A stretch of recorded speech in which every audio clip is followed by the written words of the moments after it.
Hey guys, welcome back. आप सभी का दूसरे वीडियो में स्वागत है। अगर आप तैयारी कर रहे हैं UGC net labour welfare paper code 55 for June attempt 2024, तो आप प्लीज़ मेरे चैनल को सब्सक्राइब कर सकते हैं। मैं हर दिन ऐसे ही वीडियोस लाते रहूँगी। पूरा सिलेबस हम कवर करेंगे, सब क्लासेस फ्री में होंगे। तो आज का क्लास में हम पढ़ेंगे contribution of Taylor. Last class में हमने पढ़ा था कंट्रीब्यूशन ऑफ फ्यूल। तो कंट्रीब्यूशन ऑफ टेलर में टेलर जी ने साइंटिफिक मैनेजमेंट प्रिंसिपल्स दिए। इसके अंदर में 4 प्रिंसिपल्स है और फिर उसके बाद में हम देखेंगे टेक्निक्स ऑफ साइंटिफिक मैनेजमेंट, जिसमें आता है functional foremanship, standardisation and simplification of work, और भी कुछ है। तो हम पहले पढ़ लेते हैं साइंटिफिक मैनेजमेंट प्रिंसिपल्स। तो पहला प्रिंसिपल है science not rule of thumb. ये प्रिंसिपल कहता है कि एक ऑर्गेनाइजेशन में डिफरेंट मैनेजर्स होते हैं और डिफरेंट मैनेजर्स अपना indigenous rule of thumb use करते हैं वर्कर से काम कराने के लिए। रूल ऑफ थंब क्या है? रूल ऑफ थंब बेसिकली एक मतलब अंगूठे के नीचे काम करवाना वर्कर से।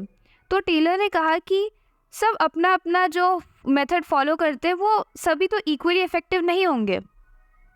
टेलर बिलीव करते थे कि एक बेस्ट मेथड होना चाहिए जो कि मैक्सिमाइज करे वर्कर्स का एफिशिएंसी, और जो मेथड डेवलप होगा वो कैसे डेवलप होगा? स्टडी और एनालिसिस के ज़रिए। और ये मेथड जो डेवलप होगा उसको सब्सटीट्यूट करना पड़ेगा रूल ऑफ थंब पूरे ऑर्गेनाइजेशन में। और ये जो साइंटिफिक मेथड जो डेवलप किया जाएगा वो कैसे होगा? इन्वेस्टिगेशन करके, ट्रेडिशनल मेथड्स को इन्वेस्टिगेशन करना, वर्क स्टडी डेवलप करना, यूनिफाई करना बेस्ट प्रैक्टिसेस को, और डेवलप करना एक स्टैंडर्ड मेथड जो कि पूरे ऑर्गेनाइजेशन में throughout the organisation follow किया जाएगा। टेलर का मानना था कि कुछ छोटे छोटे प्रोडक्शन एक्टिविटी जैसे कि loading pigs of iron box into box cars, मतलब कुछ आयरन्स वगैरह के टुकड़े जो है एक बॉक्स कार में अगर लोड करना है तो वो भी साइंटिफिकली प्लान्ड एंड मैनेज हो सकता है, जो कि रिड्यूस करेगा क्या? Vestiges, time and material. तो यही है rule of thumb, science not rule of thumb. मतलब साइंटिफिक मेथड अप्लाई करना है, रूल ऑफ थंब को सब्सटीट्यूट करना है, बेसिकली यही है। सेकंड प्रिंसिपल है हार्मनी नॉट डिस्कॉर्ड। ये प्रिंसिपल क्या कहता है कि एक फैक्ट्री में प्रोडक्शन का काम होता है जिसमें जो मैनेजर्स है वो एज अ लिंक सर्व करते हैं between the owner and the factory workers. तो हमेशा एक पॉसिबिलिटी बना रहता था कि क्लास कन्फ्लिक्ट बना होता रहे मैनेजर्स वर्सेस वर्कर के बीच में। तो टेलर ने रिकॉग्नाइज किया कि ये जो कन्फ्लिक्ट है वो किसी को हेल्प नहीं करता है, ना तो वर्कर्स को, ना तो मैनेजर्स को, ना तो फैक्ट्री ओनर्स को। टेलर ने एम्फोसिस किया, बहुत ही इम्पोर्टेंस दिया कि हमेशा एक कंप्लीट हार्मनी बनी रहे मैनेजमेंट और वर्कर के बीच में। दोनों को रियलाइज़ करना है कि दोनों एक दूसरे के लिए बहुत ही इम्पॉर्टेंट है। जो वर्कर है और मैनेजर है दोनों एक दूसरे के लिए इम्पॉर्टेंट है, इसीलिए एक हमेशा हार्मनी बना के रहे तो काम अच्छे से होगा। इसीलिए कहा है उन्होंने हार्मनी नॉट डिस्कॉर्ड। अब किसी किसी बुक में सेपरेट प्रिंसिपल दे रखा है जो मेंटल रेवोल्यूशन है उसको, बट ये जो हार्मनी नॉट डिस्कॉर्ड है, हार्मनी को अचीव करने के लिए टेलर ने एक और बात कही थी कि मेंटल रेवोल्यूशन को अचीव किया जाए। वो कैसे होगा? दोनों जो मैनेजमेंट है, वर्कर है, उन दोनों को ट्रांसफॉर्म करना है, अपना थिंकिंग, अपना माइंडसेट चेंज करना है। यही है मेंटल रेवोल्यूशन।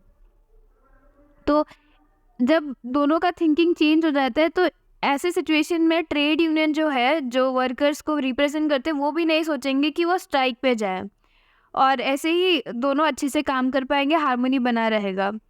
अब जैसे कि जापानीज़ कल्चर हो गया, वहाँ पे क्या होता है कि वहाँ पे पैटर्नलिस्टिक स्टाइल ऑफ मैनेजमेंट को वो फॉलो करते हैं, प्रैक्टिस करते हैं। वहाँ पे हमेशा ओपननेस बना रहता है मैनेजमेंट और वर्कर के बीच में। अगर वर्कर्स को कभी स्ट्राइक जताना होता है तो वो एक ब्लैक बैच पहनते हैं अपने हाथ में और नॉर्मल वर्किंग आवर्स से ज़्यादा काम करते हैं ताकि वो गेन कर पाए सिंपैथी मैनेजमेंट का।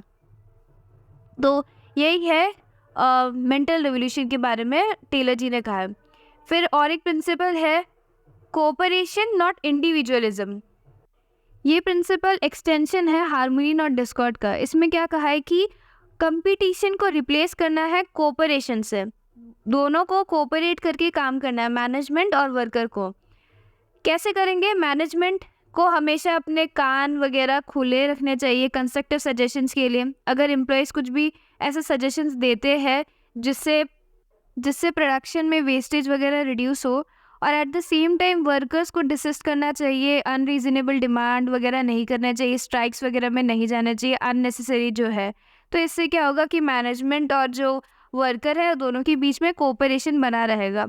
और टेलर ने कहा है कि almost side by side management को वर्कर्स के साथ में काम करते रहना चाहिए होल डे। यही है कोऑपरेशन, नॉट इंडिविजुअलिज्म। सिर्फ वर्कर्स को ऐसा काम नहीं दे देना है, कोऑपरेट करके चलना है मैनेजमेंट और वर्कर्स को। फोर्थ साइंटिफिक मैनेजमेंट प्रिंसिपल है development of each and every person to his और हर ग्रेटेस्ट प्रॉस्पेरिटी। तो इसमें according to Taylor principle object जो है मैनेजमेंट का क्या है? सिक्योर करना मैक्सिमम प्रॉस्पेरिटी दोनों के लिए, एम्प्लॉयर और एम्प्लॉय के लिए। एम्प्लॉयर का मैक्सिमम प्रॉस्पेरिटी क्या है? Not just larger profit in the short run but development, overall development achieve करना ऑर्गेनाइजेशन के लिए। और एम्प्लॉयज़ का मैक्सिमम प्रॉस्पेरिटी क्या है? Not just immediate higher wages पर उनका ओवरऑल डेवलपमेंट, ताकि वो अच्छे से एफिशिएंटली काम कर पाए in the future for their higher grades. यही है last principle of scientific management. अब कुछ टेक्निक्स दिए हैं टेलर ने, जैसे कि फंक्शनल फोरमैनशिप हो गया। तो इसके अंदर में उन्होंने कहा था कि एक फैक्ट्री के अंदर में, फैक्ट्री मैनेजर के अंदर में एक प्लानिंग इंचार्ज होता है, एक प्रोडक्शन इंचार्ज होता है। प्लानिंग इंचार्ज के अंदर में उन्होंने 4 को डिवाइड किया है: instruction card clerk, route clerk, time and cost clerk and डिसिप्लिनर।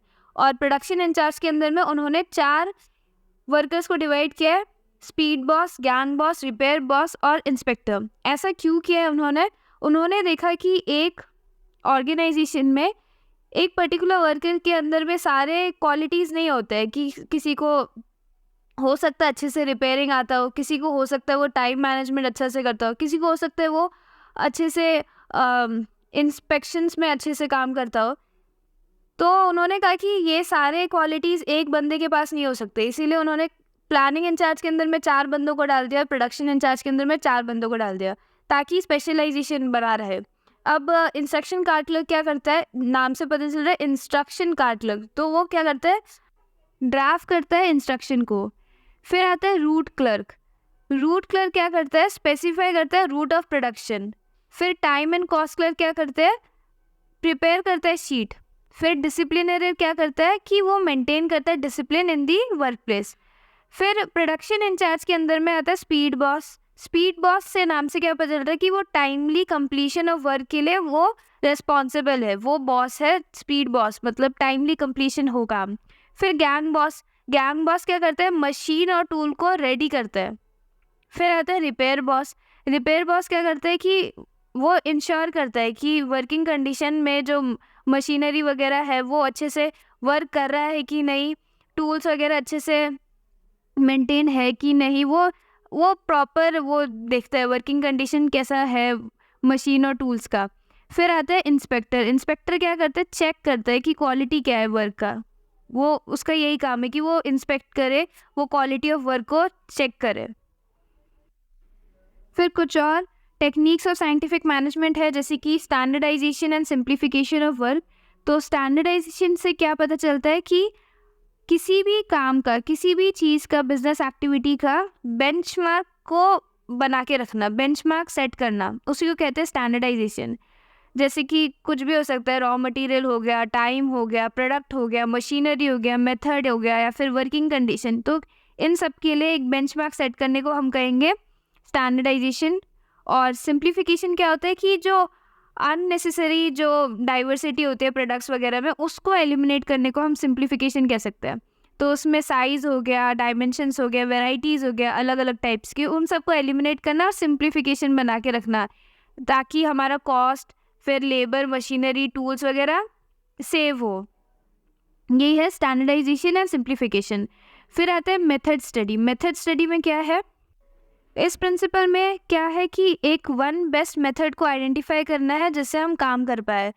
अब पूरा जो प्रोसेस होता है प्रोडक्शन वगैरह में, वो कैसे होता है? रॉ मटेरियल को प्रोक्योर करना, फिर फाइनल प्रोडक्ट लास्ट स्टेज होता है जिसमें डिलीवर हो, तो इसके अंदर में फिर बाद में कस्टमर सर्विस भी होता है, तो इन सब के बीच में बहुत सारे एक्टिविटीज़ होते हैं। तो एक बेस्ट मेथड करना, आइडेंटिफाई करना जिससे कि हमारा काम अच्छे से हो, इसी को कहेंगे मेथड स्टडी। एक बेस्ट मेथड को आइडेंटिफाई करना। टेलर ने ये मेथड स्टडी हमारे जो असेंबली लाइन है उसमें उन्होंने यूटिलाइज़ किया था। फोर्ड मोटर का कंपनी के उन्होंने एग्जांपल दिया था, जहाँ पे उन्होंने कैसे मतलब कार्स वगैरह को मैन्युफैक्चर किया। यही है मेथड स्टडी। फिर आता है मोशन स्टडी।